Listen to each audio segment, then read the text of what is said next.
While most Hindus believe that Lord Hanuman was a follower of Brahmacharya and had complete control over his mind, body, and senses, there are a few times when curious minds bring up the question: was Hanuman married?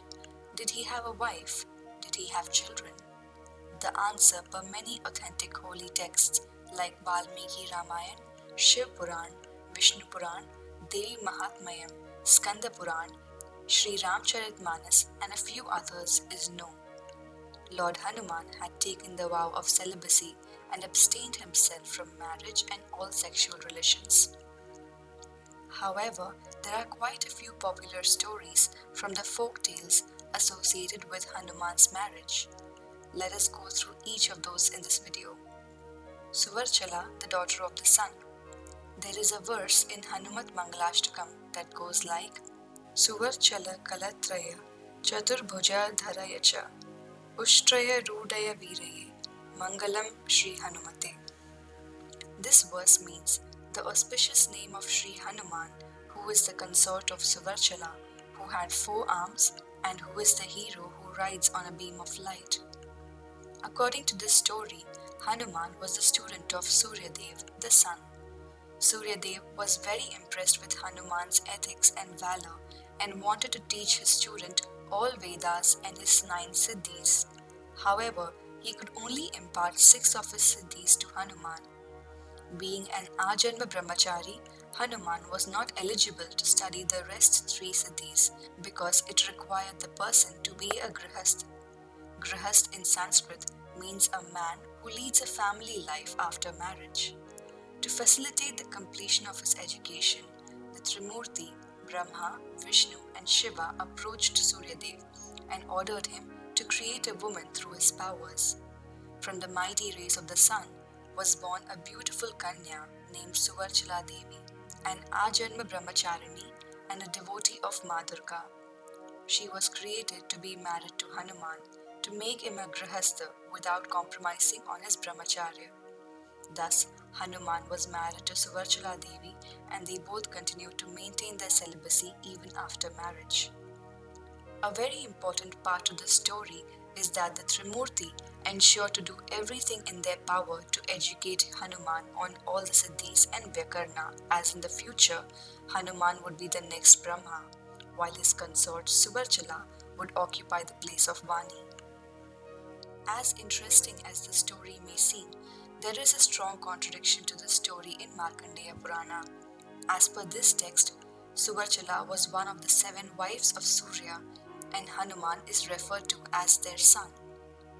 This verse shown on the screen is taken from Markandeya Purana, and it translates as the wives of the sun and the other manifestations, termed Rudra, and the rest were respectively Suvarchala, Uma, Vikeshi, Shiva, Swaha, Disha, Diksha, and Rohini. Now hear an account of their progeny, by whose successive generations this world has been populated. Their sons then were severally Sanaichara, Shukra, Manojava, Skanda, Swarga, Sanatana, and Buddha. In spite of this debate of whether Suvarchala was married to Hanuman or not, there is a famous temple in Andhra Pradesh named Sri Suvarchala Sahita Hanuman. It is believed that couple whose marital life is deteriorating reach here to pray for their marital issues to be resolved. Suvarnamaccha, the daughter of Ravan. The Thai version of Ramayana mentions the daughter of Ravan named Suvarnamaccha, who was a mermaid. In this story, Ravan calls for his daughter Suvarnamaccha and demands her to destroy the bridge being constructed by the Vanar Sena. He only gives her half the information and tells her that his kingdom is being attacked by Ram. Suvarnamaccha tried to wreak havoc and tear down the Nalasetu, now also known as Ramasetu. When Hanuman finds out about this plan, he meets Suvarnamaccha and explains to her the wrongdoings of Ravan and narrates to her Ram's side of the story. He requests her not to interfere or distract the army. Suvarnamaccha is taken aback by the truthfulness and humility of Hanuman and accepts his request, and meanwhile also confesses her love for him. Hanuman informs her that he was a celibate and a true follower of Brahmacharya, which meant that he would never love or marry her. But upon Suvarnamaccha's request, through his divine powers, he blesses her with a son. This Thai version of Ramayana is often unheard of and is not accepted for authenticity amongst the Hindus in India. Anangakusum, the niece of Ravan. In a few parts of India, there is a popular folk tale that mentions that long before the abduction of Sita, Hanuman fights a battle with Ravan on behalf of Varun.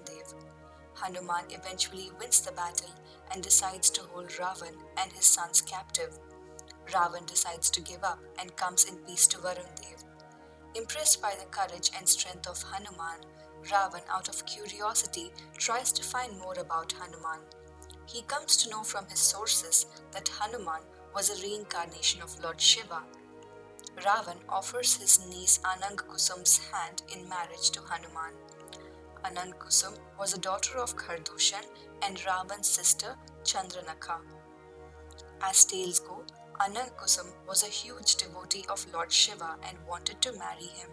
Shiva, impressed by the integrity of her devotion, accepts her prayers and blesses her that he will marry her in his reincarnated form.